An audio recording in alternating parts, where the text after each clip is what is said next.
Hello दोस्तों, कैसे हो? आपका स्वागत है त्रिपाण स्टडी सेंटर में। आज जो हम करने जा रहे हैं बीए फाइनल ईयर के जो है सेमेस्टर फिफ्थ। देखिए, ये सेमेस्टर फिफ्थ का जो है competitive political amp system UK and USA. हमारा यूके जो था सिलेबस ख़त्म हुआ, अब हमारा जो है यूएसए पे हम आए हैं। यानी ये फिफ्थ सेमेस्टर का है, बीए फाइनल ईयर के बच्चे के जिनके इन्होंने पॉलिटिकल साइंस लिया है।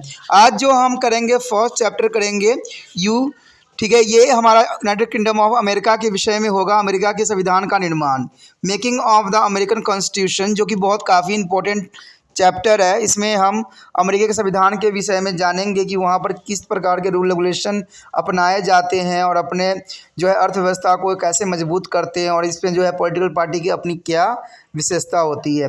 लेकिन ये सब करेंगे तब करेंगे जब हम चैप्टर स्टार्ट करेंगे। लेकिन चैप्टर स्टार्ट करने से पहले एक बात जो मैं हमेशा कहता हूँ, जिसको आपको सोचना भी चाहिए, विचार भी करना चाहिए और अमल भी करना चाहिए, वो ये कि जब भी वीडियो देखिए पूरा देखिए, क्योंकि अधूरा जानकारी सदैव खतरनाक होता है। साथ में एक इंपॉर्टेंट बात ये भी रहता है, अगर आप पहली बार वीडियो देख रहे हो तो लाइक शेयर सब्सक्राइब करना मत भूलना। क्योंकि दोस्तों लाइक कीजिएगा तो बनाने वाले का मनोबल बढ़ता है, सब्सक्राइब कीजिएगा तो इससे ये होता है कि जब भी मैं कोई वीडियो डालूंगा उसका नोटिफिकेशन आपको समय रहते मिल जाएगा। और देखिए, शेयर का मतलब ये होता है कि आपके थ्रू ना जाने किन बच्चों को हेल्प मिल जाए, ये आप भी नहीं जानोगे। इसलिए जो है आप शेयर जरूर करो, ठीक है। व्हाट्सएप स्टेटस पे भी लगाओ। दोस्तों एनएसएस सेंटर जो है कई मानने में बहुत से बच्चों के लिए हेल्पफुल है, चाहे वो 8th क्लास हो, 9th 10th 11th 12th हो, चाहे वो एनआईएस बोर्ड के बच्चे हों, ठीक है, चाहे बीए एमए के बच्चे हो, सभी क्लासों के लिए कुछ ना कुछ जो है त्रिपाण सेंटर में उपलब्ध है। तो इसलिए आपके लिए ज़रूरी है कि आप सब्सक्राइब करके इसको चैनल को जो है सेव कर लो, नहीं तो बाद में अगर रिसर्च करोगे तो शायद आपको ये चैनल प्राप्त ना हो। तो इसलिए सोचना नहीं, विचार नहीं करना है, सब्सक्राइब करके जो है अपने पास सेव करना है। दोस्तों ये तो बात था आपके लिए, लेकिन अब देखते हैं हमारा आज टॉपिक क्या है। अगला जो टॉपिक है हमारा दोस्तों, अमेरिकन राष्ट्रपति की शक्ति और स्थिति, यानी power and position of the American president. देखिए, ये बात जानना अत्यंत महत्वपूर्ण है, क्योंकि अमेरिका में जो है राष्ट्रपति पद का जो है बहुत ही इम्पोर्टेंट रहता है। बेशकली हमने ये जाना भी कि उसमें जो है आज बहुत बुराइयों का सामना कर रहा है और बहुत सी बुराइयों ने उसका स्थान ले लिया है। लेकिन फिर भी कहते हैं कि अमेरिका जैसा शक्तिशाली राष्ट्र के लिए राष्ट्रपति का भी शक्तिशाली होना जरूरी है। तो इसी विषय पे है कि अमेरिकन राष्ट्रपति की शक्तियों और स्थिति क्या है। तो कहते हैं संयुक्त राज्य अमेरिका का संविधान देश में आध्यात्मिक शासन प्रणाली स्थापित करता है और इसमें कार्यपालिका के मुखिया राष्ट्रपति ही होता है। यानी कार्यपालिका की जितनी भी पावर होती है सब राष्ट्रपति के पास ही होता है, जिसके हाथ में सारी शासन जो है प्रबंधन की शक्तियाँ होती है। अब अमेरिकन राष्ट्रपति की संविधान को कार्यपालिका के सभी शक्तियों का मुखिया बनाया गया है और यह पद विश्व के सबसे शक्तिशाली और प्रतिष्ठित पद माना गया है। यानी शक्तिशाली के साथ प्रतिष्ठित पद भी है। इसमें आग ने कहा था अपने शब्दों में कि अमेरिका राष्ट्रपति दुनिया का सबसे बड़ा शासक है और यह कोई नाम मात्र का मुखिया नहीं है। जैसे भारत में अगर आप देखोगे कि राष्ट्रपति सिर्फ नाम मात्र का मुखिया होता है, चाहे आप इंग्लैंड में भी चले जाओ तो वहाँ पर भी जो राष्ट्रपति होता है सिर्फ नाम मात्र का ही होता है, उसका कोई कार्य नहीं होती है। लेकिन अमेरिका में ऐसा नहीं है। अमेरिका के राष्ट्रपति दुनिया का सबसे बड़ा जो है शक्तिशाली है और कहते हैं ये नाम मात्र का मुखिया नहीं है, तो इसकी शक्तियाँ वास्तविक ही भी है। इसे मुनेरो ने भी अपने शब्दों में यही बात रिप्रेजेंट किया था कि वो इतनी शक्तियों का प्रयोग करता है जितनी अभी तक जो है लोकतंत्र राज्य में किसी व्यक्ति से प्राप्त न की हो। He is the exercise of the largest amount the authorities ever wielded by one man is a democracy. इसकी शक्तियाँ प्रतिदिन बढ़ती गई है और डॉक्टर सिडनी ने भी यही शब्दों में कहा है कि यह संघीय सरकार अधिकार शक्ति का केंद्र और तथा जो है राष्ट्रीय एकता का चिन्ह भी बन गया है। संयुक्त राज्य अमेरिका के पश्चिमी गुट के नेता होने के कारण राष्ट्रपति के पद को एक नया जो है विश्व संबंधी आचरण प्राप्त हुआ है, जिससे यह पद विश्व के हर भाग को प्रभाव पड़ता है। अमेरिकन राष्ट्रपति के पद जो है लक्षण भी अनोखे हैं।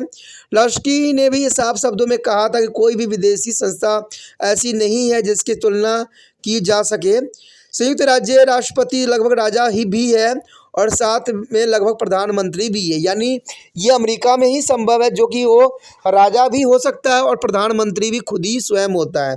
The no is a foreign institution with there which is on in basic sense it's can be compared to because of basically there are no comparable foreign institutions. The president of United State is a both more or less than to king, he is also both more or less than a prime minister. तो ये काफ़ी important बात है। कुछ लेखकों ने राष्ट्रपति के चारों वर्ष के लिए चुना हुआ ताजहीन बादशाह भी कहा है, यानी ताज बेशकली नहीं है लेकिन फिर भी बादशाह है। ऐसे पद का विश्व में कहीं उदाहरण नहीं मिलता है, और यदि इसे संयुक्त राज्य अमेरिका की खोज कहा जाए तो ये गलत नहीं होगा। यदि बात यहाँ करें राष्ट्रपति की शक्ति और उसके कार्य में, तो कहते हैं फार्गन्स तथा जो है मैक हेनरी ने साफ शब्दों में कहा था कि संयुक्त राज्य अमेरिका का राष्ट्रपति लोकतंत्र राज्य द्वारा बनाए गए पदों में सबसे शक्तिशाली पद है। कहते हैं one of the most powerful official we ever to the create by the democratic nation. America में राष्ट्रपति राज्य का अध्यक्ष है और संघ सरकार की सभी कार्यपालिका शक्ति उसे प्रदान की गई है। संविधान निर्माताओं को सामने राष्ट्रपति को शक्तियां देने के समय दो बात थी कि वे राष्ट्रपति को कम से कम इतनी शक्तियां अवश्य देना चाहते थे कि वह संयुक्त राज्य अमेरिका में एकता बनाए रखे, क्योंकि उनका परिसंघ के संविधान के अंतर्गत एक कमजोर कार्यकारी का बुरा अनुभव हो चुका था। परंतु दूसरी ओर जो थी वह राष्ट्रपति को इतनी शक्तियां भी नहीं देना चाहते थे कि वह जो है जड़ द्वितीय बन जाए। इसलिए मनोरो के शब्दों में संविधान बनाने वाले राष्ट्रपति पद में जो है शक्ति और सुरक्षा के सम्मिलित करना चाहते थे, इसलिए उन्हें राष्ट्रपति को उचित शक्ति भी दी और साथ ही प्रतिबंध भी लगा दिया। परंतु यह सब कुछ होते हुए भी अमेरिका का राष्ट्रपति सबसे अधिक शक्तिशाली चुना हुआ अधिकारी होता है। जैसे मनोरो ने भी कहा था कि जब उन्होंने अथवा संविधान बनाने वाले आज्ञा दी कि कार्यकारी शक्तियां राष्ट्रपति में निहित होनी चाहिए, तब उन्हें यह कल्पना तक भी नहीं की थी कि उन्होंने अपने इस थोड़े से शब्दों में ऐसी शक्तियां दे दी है जो किसी भी व्यक्ति के पास लोकतंत्र राज्य में नहीं है। Then when the former of constitution declares to the executive power shall be vested and there is a president, there did not be realized that is someday this ninth world would be served to the constitutional and the largest amount of authorities ever to varied by any man of the democracy। अब यहाँ पर सबसे पहली बात आती है राष्ट्रपति की कार्यकारी शक्तियाँ, यानी executive power of the president. राष्ट्रपति के चाहे और कि जितने भी क्षेत्र में प्रभाव क्यों न हो, परंतु सबसे राष्ट्रपति कार्यपालिका का ही मुखिया होता है। इसमें आग ने अपने शब्द में ये बात कहा था कि वह और कुछ भी हो जो है मुख्य कानून बनाने वाले दल का नेता जो है राष्ट्र के हितों का रक्षक राष्ट्रपति सबसे पहले एक प्रबंधक भी है। And he my be a chief of regulators party of leader general of constituents and the national interest the president is the first of all the executive. यानी संविधान अनुच्छेद 2 में ये कहा गया है कि कार्यपालिका शक्ति संयुक्त राज्य अमेरिका के राष्ट्रपति के पास है, और कार्यकारी शक्तियों को हम आगे संक्षिप्त विवरण भी जानेंगे। तो इसमें सबसे पहली बात आता है कि कानून लागू करना और शांति की व्यवस्था बनाए रखना राष्ट्रपति के पहले कार्यकारी शक्तियों में से आता है। यानी राष्ट्रपति की पहली कार्यकारी शक्तियाँ है वह संघीय सरकार को बनाए हुए कानून को लागू करे और जो है देश में शांति व्यवस्था बनाए रखें, और उसके संविधान का दायित्व भी सौंपते हैं। देखते हैं कि कानून पूरी वफादारी के साथ लागू किया भी जाए। जब वह अपना पद संभालता है तो वह शपथ ग्रहण करता है कि वह संयुक्त राज्य में संविधान को बनाए रखेगा। राष्ट्रपति के संविधान के अनुसार कांग्रेस के बनाए सभी कानून और सीनेट द्वारा मानी हुई सभी संधियों को लागू करना पड़ता है। राष्ट्रपति चाहे किसी कानून को अच्छा समझे चाहे ना, उसको लागू करना उसका कर्तव्य है, परंतु व्यवहार में किसी कानून को कठोरता को लागू करना और किसी को नम्रता से लागू करना राष्ट्रपति पर निर्भर करता है। उदाहरण अगर हम देखें क्वीनलैंड और निकोनेल में शेरमन एंट्री ट्रस्ट लागू नहीं किया गया था। कहते हैं राष्ट्रपति अपने कानून को लागू करने के कार्य के निभाने के लिए 25 लाख से अधिक संघीय कर्मचारी की सहायता लेता है, और इस कार्य में न्यायालय और सेवा भी उसकी सहायता करती है। तो ये काफ़ी इंपॉर्टेंट बात रहता है। अगर राष्ट्रपति कानून लागू करने के कर्तव्य के साथ ही वह यह कर्तव्य जुड़ जाता है कि वह सारे संयुक्त राज्य अमेरिका में शांति की व्यवस्था बनाए रखे। इस कार्य का आधार संविधान की उन धाराओं पर जिनके अनुसार संघीय सरकार हर राज्य में एक जो है गणतंत्र राज्य की गारंटी देगी और इस राज्य को बाहर से हुए आक्रमणों के विरुद्ध और घरेलू हिंसा के विरुद्ध रक्षा भी करेगा।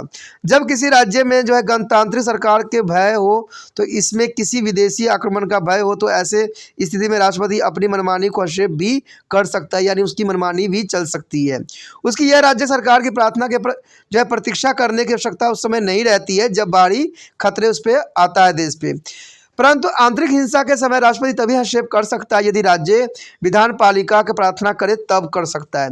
ऐसे में करने का अधिकार जो है राष्ट्रपति के पास नहीं है कि घरेलू हिंसा में उसको वो पार्टिसिपेट नहीं कर सकता है जब तक राज्य स्वयं उसको इजाज़त न दे। क्योंकि आपको पता ही होगा कि अभी जो है 50 राज्य राष्ट्र जो है अमेरिका में अभी है, और इसी वजह से जो है अमेरिका काफ़ी पावरफुल भी बना हुआ है। कहते जब इसका सम्मेलन न हो रहा हो तो जो है राज्यपाल प्रार्थना करेगा, परंतु यदि किसी आंतरिक गड़बड़ी के साथ संघीय कानून या संपत्ति के भय हो तो राष्ट्रपति राज्य सरकार की प्रार्थना के बिना भी हस्तक्षेप कर सकता है। यानी अगर राष्ट्रपति को लगता है कि हमारे देश के लिए खतरा का विषय बन रहा है तो वो राज्य के आज्ञा के बिना भी उसमें हस्तक्षेप कर सकता है। यदि बात करें नियुक्तियां करने और हटाने की संबंधित शक्तियां, तो power of appointment and removal बहुत है राष्ट्रपति के पास। कहते हैं संयुक्त राज्य अमेरिका के राष्ट्रपति को अपने कार्य में सहायता के लिए बहुत सिविल सैनिक दोनों प्रकार के जो है कर्मचारी की आवश्यकता होती है। संयुक्त राज्य अमेरिका में केवल 2 अधिकारी ही चुने जाते हैं, वो है राष्ट्रपति और उपराष्ट्रपति। इसके अतिरिक्त सभी कर्मचारी जिनमें सर्वोच्च न्यायालय के न्यायाधीश, राष्ट्रपति के मंत्री, राजदूत, कमिश्नरों के सदस्य, अटॉर्नी जनरल, टैक्स एकत्र करने वाले अधिकारी आदि आते हैं। इन सबकी नियुक्तियों में राष्ट्रपति किसी न किसी तरह हाथ होता ही है। इस अधिकार का द्वारा वह अपना कांग्रेस में जो है मान बढ़ा लेता है, यानी कांग्रेस में उसकी मान बढ़ जाती है और आवश्यकता के अनुसार जो है कानून भी पास करा सकता है। यानी कांग्रेस में कोई भी कानून होता है बहुत आसानी से पास कराने की शक्तियां आ जाती है। राष्ट्रपति कर्मचारियों की नियुक्ति अपनी इच्छा से नहीं करता है क्योंकि इस अधिकार पर कई प्रतिबंध लगे हुए हैं। सभी नियुक्तियों के लिए राष्ट्रपतियों को सीनेट की स्वीकृति लेनी पड़ती है और सीनेट अपनी स्वीकृति के लिए जो है नियुक्तियों को 2 भागों में बांटती है। देखिए कितना इंपॉर्टेंट है कि सीनेट की जो होती है प्रार्थना करनी पड़ती है और सीनेट ही के द्वारा ही भर्ती होती है। और मैं बता दूं कि सीनेट का मतलब यही होता है कि जो 50 राज्य हैं उसमें से 2-2 सदस्य जो होते हैं सीनेट के सदस्य बनते हैं। तो ये बात आपको दिमाग में भी रखना है और समझना भी है कि सीनेट होती क्या है। तो कहते हैं सीनेट अपनी स्वीकृति के लिए नियुक्तियों को 2 भागों में बांटती है। यह जो है विधान संवैधानिक जो है नहीं परंतु प्रथा पर आधारित होती है। पहले प्रकार की नियुक्तियां बड़ी ही नियुक्तियां हैं, जैसे सर्वोच्च न्यायालय के न्यायाधीश, मंत्री, राजदूत, कमिश्नर के सदस्य, सेनापति आदि।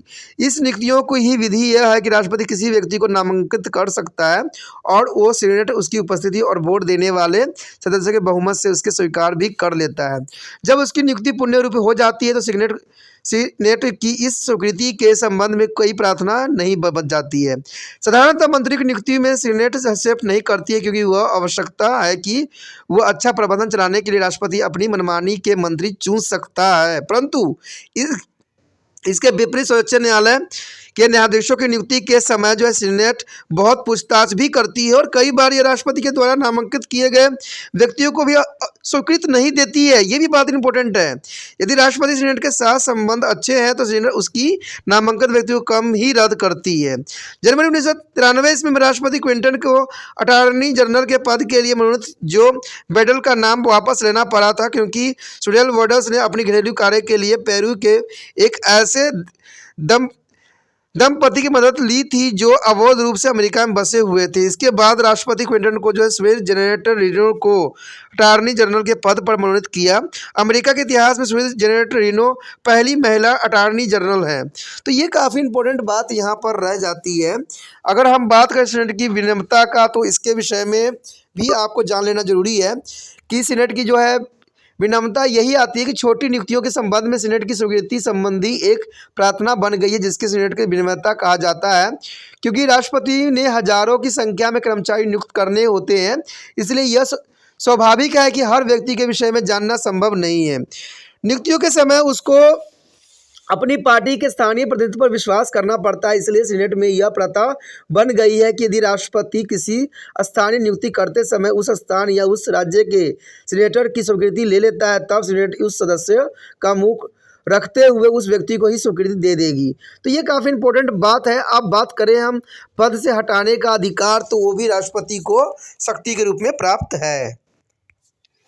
तो इसमें यही है कि पद से हटाने का अधिकार, the power of the removal. संविधान इस संबंध में चुप है कि कर्मचारियों को हटाने का कौन सा ढंग सही होगा। यह स्पष्ट नहीं है कि कर्मचारी को राष्ट्रपति को हटा सकता है या उसके लिए भी सीनेट की स्वीकृति आवश्यक है। कांग्रेस ने कई बार यह असफल प्रयत्न भी किया है कि राष्ट्रपति की शक्तियों में जो है हिस्सेदार बने। और कांग्रेस ने जो है 8067 और 8076 में कानून भी बनाया था, जिसके अनुसार राष्ट्रपति कई विभागीय कर्मचारियों को केवल सीनेट की स्वीकृति से ही हटा सकेगा, परंतु राष्ट्रपति विल्सन ने यह मानना अस्वीकार कर दिया। उन्होंने प्रयोग के रूप में एक पोस्टमास्टर की नौकरी को नौकरी से निकाल दिया। यह अभियोग, जिसकी मेडल्स अभियोग कहते हैं, सर्वोच्च न्यायालय के पास निर्णय के लिए गया। सर्वोच्च न्यायालय ने अपने निर्णय में स्पष्ट कर दिया कि किसी कर्मचारी को पद से हटाने की शक्ति केवल राष्ट्रपति को प्राप्त है और इसलिए सीनेट की स्वीकृति की कोई आवश्यकता नहीं है। परंतु राष्ट्रपति यह अधिकार असीमित नहीं है, वह कई प्रकार के कर्मचारियों को पद से नहीं हटा सकता है, क्योंकि उसके केवल महाभियोग द्वारा ही हटाया जा सकता है। दूसरे, राष्ट्रपति प्रबंधन कमिश्नरों ने बोर्ड के सदस्यों को भी नहीं हटा सकता है। तीसरे, यह कर्मचारी को भी नहीं हटा सकता है जो सिविल सेवाओं के अधीन नियुक्त हुए हैं और जिनकी भर्ती प्रतियोगिता की परीक्षा में हुई थी, उनको भी हटाने की प्रावधान जो है राष्ट्रपति के पास नहीं है। यदि बात करें राष्ट्रपति कैबिनेट के अध्यक्ष के रूप में, तो president is the head of the cabinet. American राष्ट्रपति कार्यपालिका के वास्तविक अध्यक्ष है और अमेरिकन संविधान में मंत्री परिषद एवं मंत्रिमंडल कोई व्यवस्था नहीं की गई है। यानी यहाँ पर जो है मंत्री परिषद और मंत्रिमंडल कुछ भी नहीं है। समस्त अधिकारी शक्तियाँ राष्ट्रपति में निहित हो की गई है। राष्ट्रपति शासन के जो है कुशलतापूर्वक चलाने के लिए जो है कुछ जो है सचिवों की नियुक्ति भी करता है। मंत्रिमंडल के विभिन्न विभागों में सचिव ही होते हैं। इनकी संख्या आजकल 14 है और ये सब राष्ट्रपति के विश्वास पात्र व्यक्ति होते हैं। उनकी स्थिति केवल वैधिक सहायता यानी पर्सनल असिस्टेंट की होती है तथा उनका कार्यपालिका के क्षेत्र में राष्ट्रपति की जो है सहायता करना होता है। मंत्रिमंडल की सलाह माननी या न माननी राष्ट्रपति की इच्छा पर निर्भर करता है। राष्ट्रपति जब चाहे किसी भी मंत्री को हटा सकता है और यदि मंत्री राष्ट्रपति के किसी निजी अथवा कार्य से सहमत न हो तो वह त्यागपत्र भी दे सकता है। उदाहरण स्वरूप अगर देखें तो अप्रैल 1980 में अमेरिकन राष्ट्रपति ने ईरान के अमेरिकी बंधकों को रिहा करने के लिए कार्रवाई की जो विफल रही और जिस पर विदेश मंत्री साइमन वेल्स ने त्यागपत्र दिया क्योंकि उन्हें राष्ट्रपति की यह कार्रवाई पसंद नहीं आई। उसके पश्चात बात करें यहाँ पर शासन के मुखिया के रूप में शक्तियाँ, तो शासन के रूप में मुखिया के रूप में शक्तियाँ भी कम नहीं है। राष्ट्रपति शासन जो है राष्ट्रपति राष्ट्रीय शासन का मुखिया है और समस्त शासन उसी के नाम पर चलाया जाता है। शासन का मुखिया होने के नाते यह अपने अधीनस्थ कर्मचारियों की आज्ञा आदेश देता है। राष्ट्रपति की यह शक्ति इतनी ही महत्वपूर्ण है जितनी कि कांग्रेस के पास किए गए कानूनों को लागू करे। तो यानी तो ये बहुत काफ़ी इम्पोर्टेंट है। कहते हैं संविधान के अनुसार राष्ट्रपति का यह कर्तव्य है कि वह संविधान की रक्षा करे और कांग्रेस के पास किए हुए कानून को लागू करे। कहते हैं कानून तब तक व्यर्थ होती है जब तक राष्ट्रपति इसको अपने अधीनस्थ कर्मचारियों के द्वारा लागू नहीं करता है, परंतु इस कार्य के लिए वह शासन के भागडोर अपने हाथों में रखता है और कर्मचारी नियम और आदेश जारी भी करता है।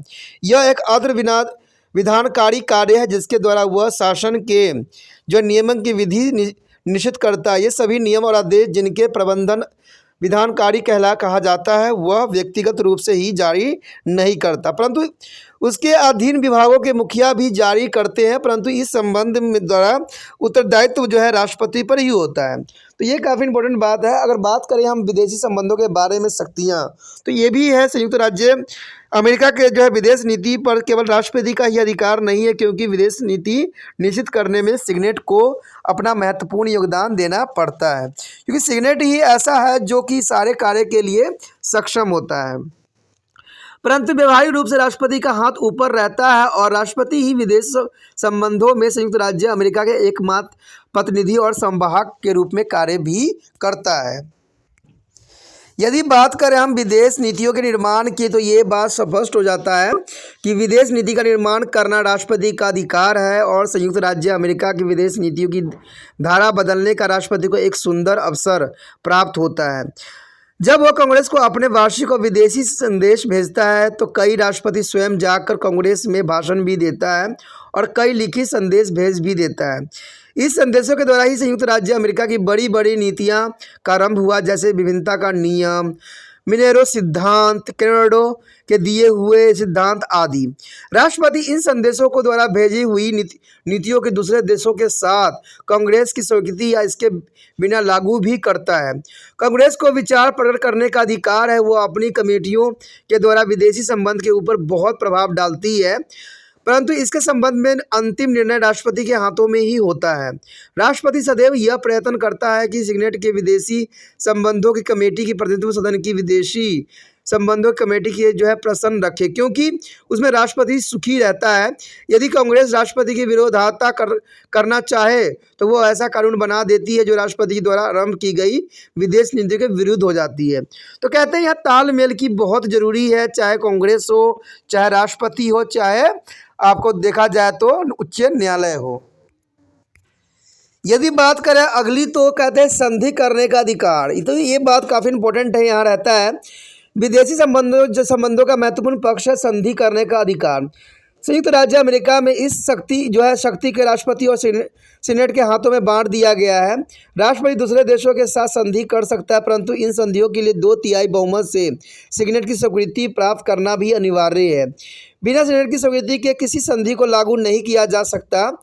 सन 1919 में राष्ट्रपति विल्सन की जो वेल्स की संधि को सीनेट को स्वीकृति नहीं दी गई थी, जिस कारण अमेरिकी राष्ट्रीय संघ का सदस्य न बन सका। राष्ट्रपति सीनेट की राजी करने के लिए कई प्रयत्न भी करता है। वह सीनेट की जो है विदेशी संबंधी वाले कमेटी को अपने हाथों में रखने का प्रयत्न भी करता है। संधियों की बातचीत के समय भी वह सीनेट की जो है प्रभावशाली सदस्यों के प्रतिनिधि मंडल में शामिल कर लेता है, ताकि उसके पश्चात उसकी आसानी रहे। तो राष्ट्रपति हार्डिंग्स ने वाशिंगटन निःशस्त्रीकरण संधि करते समय सीनेट में दोनों राजनीतिक दलों के सीनेटरों को संबोधित भी किया था, और 1928 ईस्वी में राष्ट्रपति केलोगो ने भी पेरिस पैक्ट करने के समय इस विधि का प्रयोग किया था। तो ये सारे कहते हैं ना कि एक ही जैसा होता है, और लागू करना ना करना दे तो उनकी इच्छाओं पर ही निर्भर भी करता है। यदि बात करें अगली पॉइंट की तो ये है कार्यकारी समझौता यानी एक्सक्लूसिव एग्रीमेंट। कई बार राष्ट्रपति के लिए सीनेट की संधि की स्वीकृति लेनी कठिन हो जाती है, तो उस समय दूसरे देशों के साथ संधि करने के स्थान पर राष्ट्रपति कार्यकारी समझौता कर लेता है, जिसके लिए सीनेट की स्वीकृति आवश्यक नहीं होती है। राष्ट्रपति जो है रूजवेल्ट ने जापान के सम्राट के साथ एक कार्यकारी समझौता किया था, जिसका संबंध जापानी विदेशियों के साथ था। इस प्रकार के राष्ट्रपति फ्रैंकलिन की जो है रूजवेल्ट से कार्यकारी समझौता द्वारा ही बरतानिया की जल सेना के अड्डे की जो है अदला बदली में 50 विध्वंस जहाज दिए थे।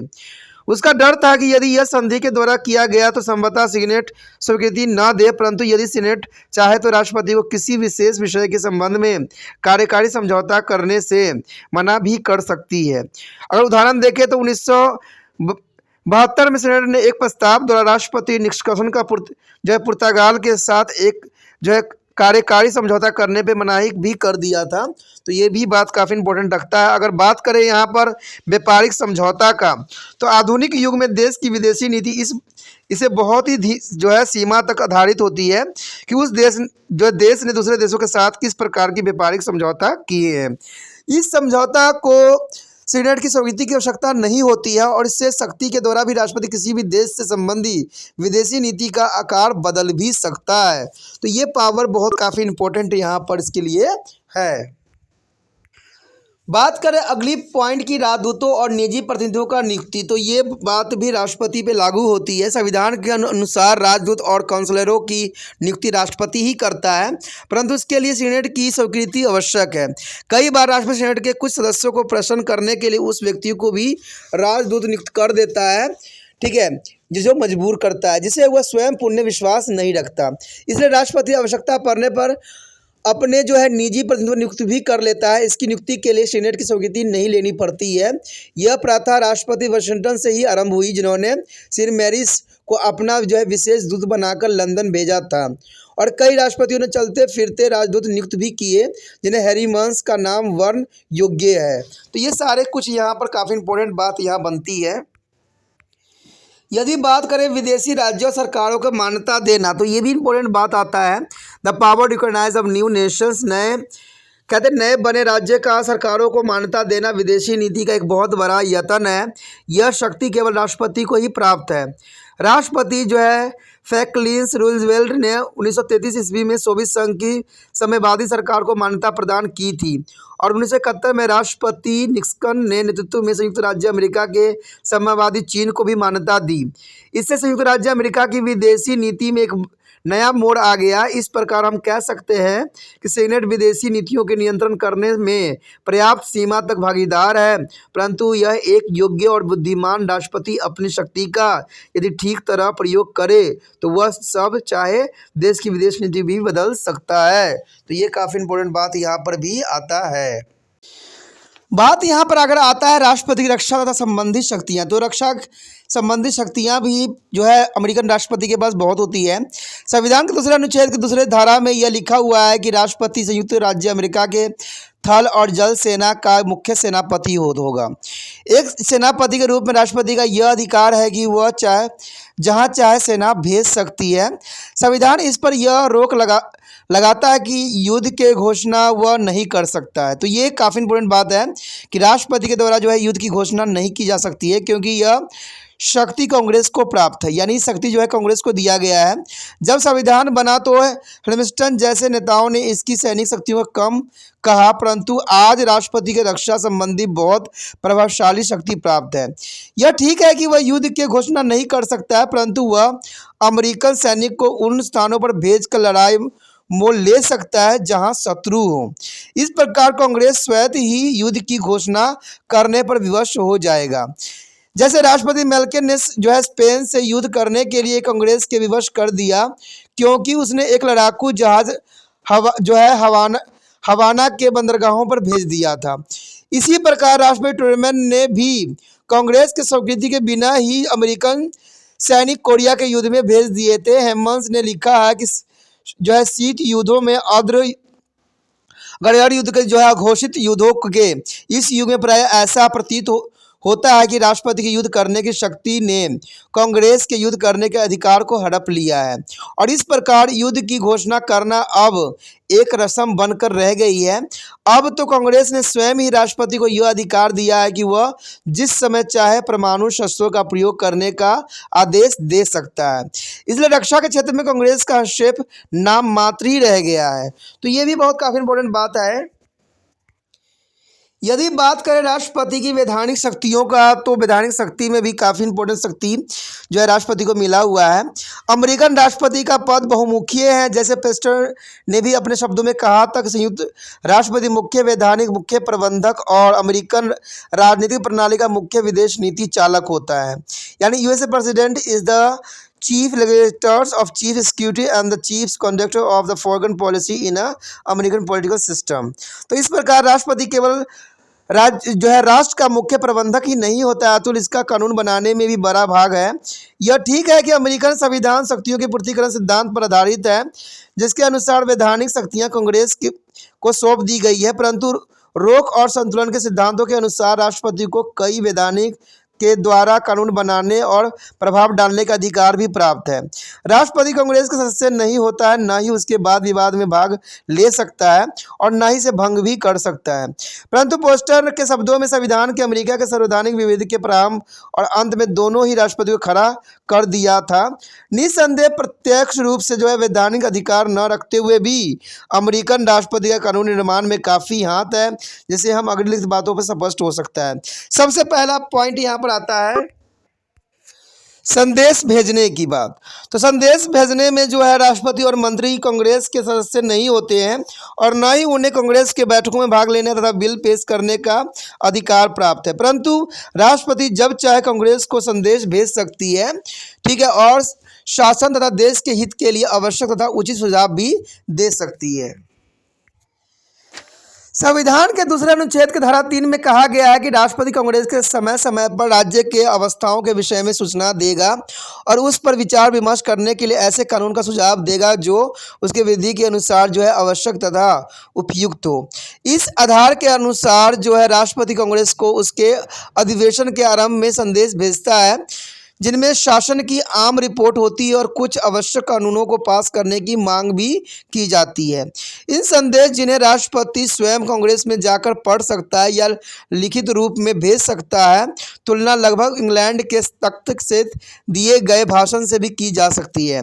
राष्ट्रपति लिखित संदेश भी भेज सकता है और कुछ राष्ट्रपतियों ने स्वयं जाकर भी कांग्रेस के सामने अपने संदेश रख सकते हैं। वाशिंगटन और विल्सन के स्वयं जाकर संदेश के तरीकों को अपनाया गया और 1975 में स्वेज संकट के समय राष्ट्रपति जो आइजनहावर ने कांग्रेस को व्यक्तिगत संदेश भी भेजा था। और कहते हैं 28 अप्रैल 1883 को कांग्रेस को जो अधिवेशन में अपने जो एक विशेष जो है व्यक्तित्व में राष्ट्रपति रंगहेन ने जो है राष्ट्र और कांग्रेस के आग्रह भी किया कि वे उन्हें मध्य अमेरिकन कार्यक्रम को स्वीकार करें। देश भर में प्रचारित उनके इस भाषण का प्रथम उद्देश्य जो था लसवाल्डोर के लिए $11 करोड़ की प्रस्तावित अमेरिकी सहायता कांग्रेस की स्वीकृति प्राप्त करना था। जब कोई राष्ट्रपति कांग्रेस को संबोधित करता है तो वास्तव में वह संपूर्ण राष्ट्र को संबोधन होता है और इसके द्वारा वह जनता के प्रार्थना भी करता है कि वह कांग्रेस पर दबाव डालकर उसके द्वारा बताए गए आवश्यक कानून पास करवाए। कांग्रेस के समक्ष जो वैधानिक सुझाव आते हैं उनका बड़ा भाग राष्ट्रपति द्वारा दिए गए सुझाव होते हैं। यह ठीक है कि कांग्रेस पर कोई जो है संवैधानिक बंधन नहीं है, परंतु वह इनकी आसानी से आंखों से ओझल नहीं कर सकता है। तो ये भी इंपॉर्टेंट बात यहाँ रखता है। यदि बात करें हम यहाँ निषेधाधिकार का यानी वीटो पावर का, तो यदि राष्ट्रपति कानून निर्माण के आरंभ में प्रभाव डाल सकता है तो वह कानून बनाने की विधि के अंत पर भी खड़ा हो सकता है। संविधान के अनुसार कांग्रेस के द्वारा पास किया गया बिल तभी कानून बन सकता है जब राष्ट्रपति उसे स्वीकृति दे। इसलिए जब कांग्रेस के दोनों सदन बिल पास कर लेते हैं तो वह बिल जो है राष्ट्रपति की स्वीकृति के लिए भेज दिया जाता है। राष्ट्रपति इसे स्वीकृति दे सकता है या अस्वीकार भी कर सकता है। अस्वीकृति की शक्तियों को दो प्रकार से बांटा गया है। यहाँ पर पहली तो शक्तियाँ यही है कि यदि राष्ट्रपति किसी बिल को पास होने से 10 दिन के अंदर अपनी आपत्ति के साथ कांग्रेस को लौटा देता है तो इसके विधि के अनुसार अस्वीकारित कहते हैं। परंतु यह निषेधाधिकार वीटो पुण्य नहीं होती है। यदि कांग्रेस दोनों सदनों में अलग अलग 2/3 बहुमत से उसे दोबारा पास करके भेज दे तो अपनी स्वीकृति देना ही पड़ती है। राष्ट्रपति को 10 दिन के अंदर बिल पर स्वीकृति देने या न देने का निर्णय करना पड़ता है। यदि इस 10 दिन तक राष्ट्रपति बिल पर कोई निर्णय न ले तो 10 दिन के बाद उस बिल पर राष्ट्रपति की स्वीकृति मान ली जाती है और बिल कानून बन जाता है। परंतु शर्त यह है कि कांग्रेस का उस 10 दिनों के अधिवेशन चलता रहे। तो ये भी बात काफ़ी इंपॉर्टेंट यहाँ पर आता है। दूसरी बात यहाँ पर आती है पॉकेट जो निषेधाधिकार का, पॉकेट वीटो पावर की। कई बार राष्ट्रपति का जो निषेधाधिकार पुण्य बन जाता है यदि कांग्रेस की 10 दिन पूर्व ही बैठक उठ जाता है तो जो है बिल जिसके संबंध में राष्ट्रपति ने कई कार्यवाही नहीं की है अर्थात स्वीकार या अस्वीकार नहीं किया है स्वयं ही समाप्त हो जाएगा। इस प्रकार राष्ट्रपति कई बिलों को समाप्त कर सकता है। यह अस्वीकृति संपूर्ण होती है, इसे हम जो है पॉकेट वीटो कहा जाता है। यह अस्वीकृति बहुत प्रभावशाली होती है क्योंकि देखा जाता है कि कांग्रेस अपने अधिवेशन के पिछले दिनों में ही जल्दी बहुत कानून पास करती है और इस प्रकार राष्ट्रपति इस वीटो का भी भली प्रकार प्रयोग कर सकता है। राष्ट्रपति क्वीनलैंड ने 414 विधायक अस्वीकार किए थे जिनमें से 107 नियमित और 307 पॉकेट जो है निषेध अधिकार थे। राष्ट्रपति रूजवेल्ट ने 371 विधायकों को नियमित निषेध अधिकार द्वारा जो है 260 विधायकों के पॉकेट निषेध अधिकार द्वारा अस्वीकार किया गया था।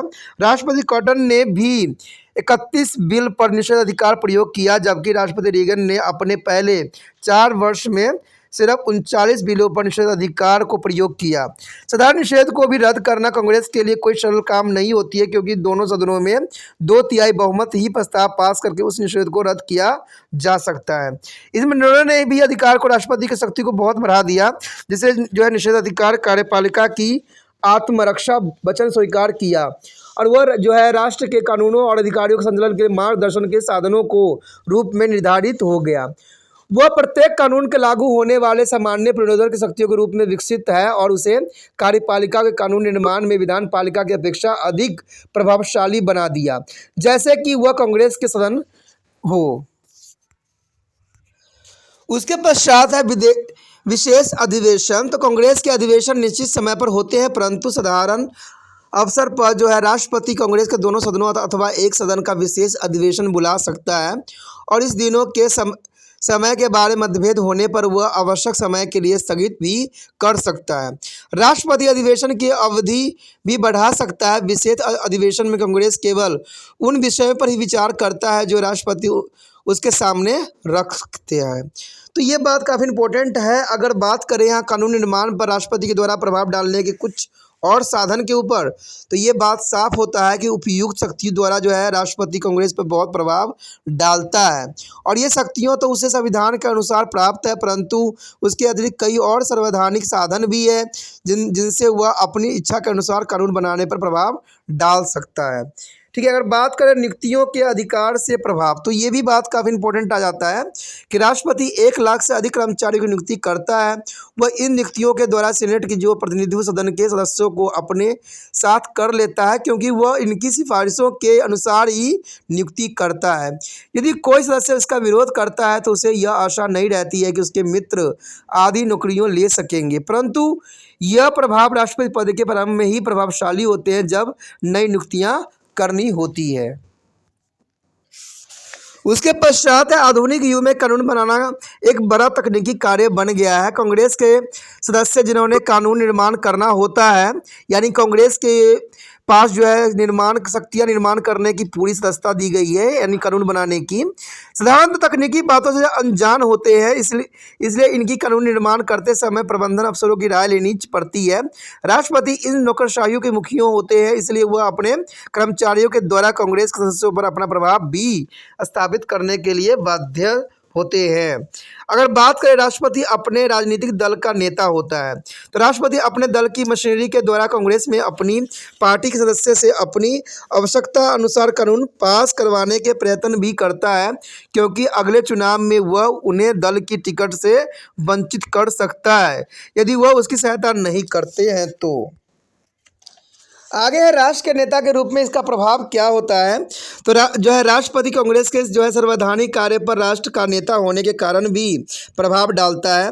वह अखबारों, रेडियो, टेलीविज़न के द्वारा आम जनता से प्रार्थना भी कर सकता है कि वह देश के अच्छे राज्य प्रबंधन के लिए कांग्रेस पर प्रभाव डाले, ताकि उसके दिए हुए सुझावों को कांग्रेस कानूनी रूप दे। राष्ट्रपति जो है फ्रैंकलिन डी रूजवेल्ट रेडियो पर अगेठी के पास बैठकर भाषण इन फायरसाइड चैट दिया करता था, इसलिए इन प्रभावों के द्वारा राष्ट्रपति कांग्रेस के आवश्यक कानून बनवा ही लेता है। उपयुक्त बातों से यह बात तो सिद्ध हो जाती है कि राष्ट्रपति के पास कई वैधानिक अधिकार है, परंतु इस क्षेत्र में उसकी शक्तियां सीमित है। इसमें लस्की ने साफ शब्दों में कहा था कि वह नीति का आरंभ कर सकता है, परंतु इस पर वह नियंत्रण नहीं कर सकता है। वह अपने संदेशों के द्वारा कानून का आरंभ तो करवा सकता है, परंतु उसको यह कभी विश्वास नहीं होता है कि वह उसकी कानूनी रूप दे सकेगा या नहीं। अब बात आती है अगला पॉइंट, जिसमें उसको शक्ति के रूप में है वित्तीय अधिकार। बात यदि करें वित्तीय अधिकार का, यानी फाइनेंशियल पावर का, तो कहते हैं वित्त पर कांग्रेस का नियंत्रण है, परंतु राष्ट्रपति को भी वित्त संबंधित थोड़े बहुत अधिकार प्राप्त है। बजट राष्ट्रपति के देख रेख में तैयार होती है और बजट को पास करना या न करना, उसमें कमी करना कांग्रेस का अधिकार है। उसके पश्चात है न्यायालयिक शक्तियाँ, यानी जुडिकल पावर। राष्ट्रपति के पास न्यायिक शक्तियाँ भी है। राष्ट्रपति को क्षमा करने, दंड घटाने और स्थगित करने का अधिकार प्राप्त है। संविधान के अनुच्छेद 2 अनुभाग 2 के अनुसार जो है महाभियोग को अपराधियों के अतिरिक्त जो है संयुक्त राज्य अमेरिका के विरुद्ध किसी भी अपराध के दोषी को वह क्षमादान दे सकता है, अर्थात जो है प्राण दंड को पुण्य अतिरिक्त समय प्रदान भी कर सकता है। He shall be power to the grant of reward to the pardons form to the officers against the United State expect in case of impeachment, यानी संवैधानिक न्यायालय के यह निर्णय के अनुसार राष्ट्रपति को क्षमा देने के पश्चात कानून की दृष्टि में वह व्यक्ति उसी तरह अनजान हो जाएगा जैसे वह अपराध करने से पूर्व था, परंतु क्षमा समिति या शर्त के अधीन भी हो सकती है। राष्ट्रपति मृत्यु का दंड घटाकर उम्र कैद दंड कर सकता है। राष्ट्रपति आम क्षमा भी दे सकता है। आम क्षमा का अर्थ है कि कुछ लोगों ने इकट्ठे होकर यदि कोई अपराध किया है तो उसकी राष्ट्रपति क्षमा कर सकता है। 1865 में संयुक्त राज्य अमेरिका के विरुद्ध जो सख्त विद्रोह करने वाले सभी व्यक्तियों को राष्ट्रपति जैक्सन ने जो कुछ शर्तों पर छोड़ दिया था, और 1974 में राष्ट्रपति फेडरल ने अपनी पूर्ववर्ती राष्ट्रपति निष्कर्षण को क्षमा प्रदान भी किया था। वाटरगेट कांड के संदर्भ में राष्ट्रपति निक्सन पर अनेकों आरोप भी लगाए गए थे। तो ये सारी बातें इंपॉर्टेंट था न्यायिक शक्तियों के रूप में। उसके पश्चात आता है राष्ट्रपति की संकटकालीन शक्तियाँ, इमरजेंसी पावर। संविधान में राष्ट्रपति की संकटकालीन शक्ति का वर्णन नहीं किया गया है, जबकि भारत में राष्ट्रपति की संकटकालीन शक्तियों का वर्णन संविधान में बहुत विस्तार से किया गया है। परंतु अमेरिका में संकट के समय समस्त शासन की भागडोर राष्ट्रपति के हाथों में आ जाती है। संकट का निर्णय भी राष्ट्रपति ही करता है। कांग्रेस भी संकट का सामना करने के लिए अनेकों शक्तियां राष्ट्रपति को दे देती है। संकट के समय राष्ट्रपति अपनी शक्तियों को जितना अधिक बढ़ाना चाहे बढ़ा सकता है। उदाहरणतः प्रथम महायुद्ध के दौरान, जो 1914 से 18 के दौरान हुई थी, राष्ट्रपति विल्सन ने युद्ध के अंतर्गत 14 सूत्रीय अधिकारी का प्रयोग किया था। द्वितीय महायुद्ध के दौरान राष्ट्रपति रूजवेल्ट ने भी युद्धकालीन शक्तियों का खुलकर प्रयोग किया था। युद्ध के दौरान नागरिकों को बहुत से अधिकार स्थगित भी कर दिए गए थे। तो ये काफ़ी इंपॉर्टेंट था इसमें शक्ति, इमरजेंसी पावर के विषय। यदि बात करें राष्ट्रपति के राष्ट्रीय नेता के रूप में, तो ये भी इंपॉर्टेंट बात यहाँ आता है।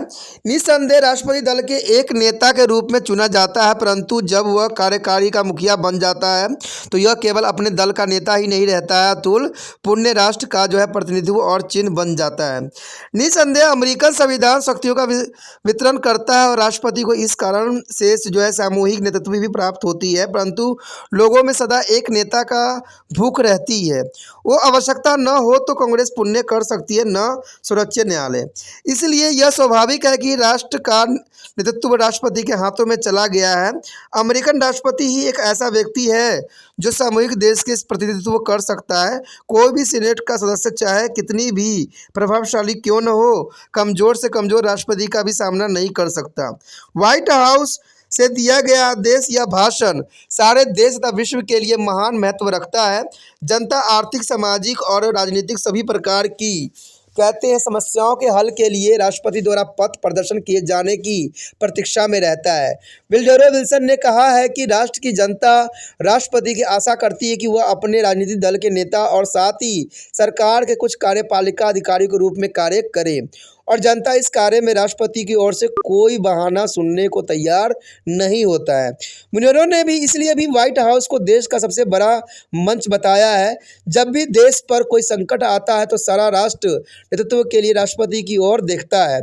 अंतर्राष्ट्रीय क्षेत्र में राष्ट्रपति की संयुक्त राज्य अमेरिका की पुकार माना जाता है और पश्चिमी गुट का नेता होने के कारण अमेरिकन राष्ट्रपति विश्व की राजनीति पर बड़ा प्रभाव डालता है।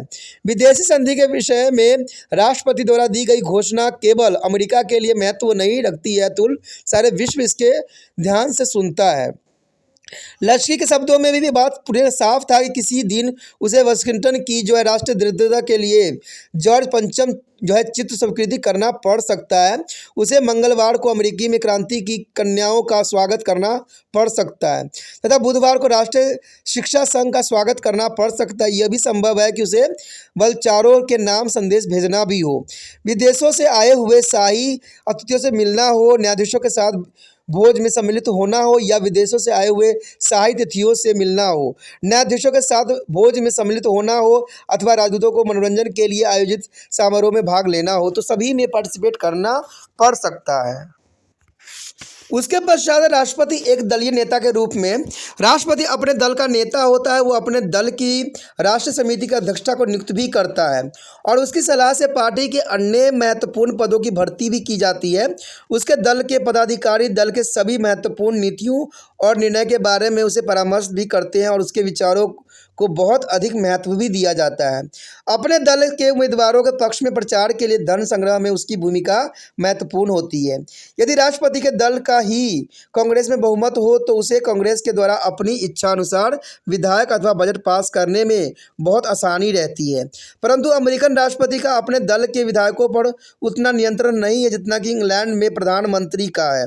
इसका कारण यह है कि अमेरिका में दलीय संगठन ढीला और विकेंद्रीकृत है, इसलिए राष्ट्रपति को अनुशासन के स्थान पर सहयोग से अधिक काम लेना पड़ता है। अगली बात आता है राष्ट्रपति की स्थिति। देखिए, राष्ट्रपति की स्थिति इसी बात पर निर्धारित होती है कि राष्ट्रपति की शक्तियों के ऊपर वर्णन यह स्पष्ट होता है कि उसका पद बहुत महत्वपूर्ण है। यह केवल कार्यपालिका का ही प्रमुख नहीं बल्कि राज्य का भी मुख्य है और राष्ट्र के प्रतीक है। वह केवल कार्यकाल का ही नेतृत्व नहीं करता है बल्कि कांग्रेस और कभी कभी न्यायपालिका का भी नेतृत्व करता है। इसमें विनोद का कहना है कि जब संविधान निर्माताओं ने यह निश्चय किया कि कार्यपालिका शक्तियाँ एक राष्ट्रपति के हाथ में निहित होगी तो उन्होंने कभी सोचा भी न होगा कि किसी दिन ये जो है 9 शब्द राष्ट्रपति को इतनी शक्तिशाली सौंप देंगे जो कि आज का लोकतंत्र में किसी व्यक्ति को नहीं मिली हो। इसमें सीवर्ड ने राष्ट्रपति की स्थिति का वर्णन करते हुए कहा था कि हमारे 4 वर्ष के लिए सम्राट का चुनाव करते हैं और कुछ सीमाओं के अंदर उसे निर्कुश शक्तियां प्रदान भी करते हैं जिनकी जो है व्याख्या वह स्वयं भी कर सकते हैं। Be elect to the king for the 4 years and give to the absolute power within the container limits which is after all of the can interrupted to with himself. यानी राष्ट्रपति की शक्ति की व्यापक है तथा जो है स्वयं विवेक का उसे पुण्य अवसर प्राप्त होती है। संकट काल में तो उसे तनाशाह की शक्ति भी मिल जाती है। सर हेनरी मेंस का कहना है कि राष्ट्रपति शासन करता है और राज्य नहीं करता, यानी शासन करता है राज्य नहीं करता है। शासन का कोई काम जो है उसकी इच्छा के विरुद्ध नहीं होता है। तो यह कई बातों में इंग्लैंड के प्रधानमंत्री से भी अधिक शक्तिशाली है, जैसे कि कांग्रेस उसे अपने पद से नहीं हटा सकती है। वह इंग्लैंड के राज्य से भी अधिक शक्तिशाली है क्योंकि वह अपनी शक्ति का वास्तविक प्रयोग करता है। आज राष्ट्रपति का चुनाव वास्तव में प्रत्यक्ष रूप से जनता के द्वारा होती है और इसे जो है राष्ट्र का सबसे अधिक शक्तिशाली व्यक्ति भी बना दिया करते हैं।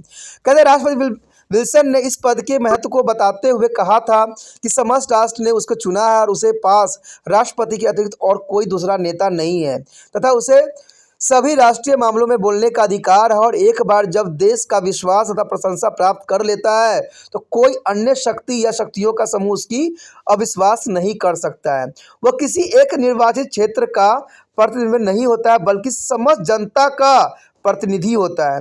वो किसी विशेष हित के लिए नहीं बोलता है, समस्त राष्ट्र के लिए बोलता है। तो ये बहुत काफ़ी इम्पोर्टेंट था अमेरिकी के राष्ट्रपति की शक्तियों के विषय में जो हम चर्चा कर रहे थे, बहुत महत्वपूर्ण था।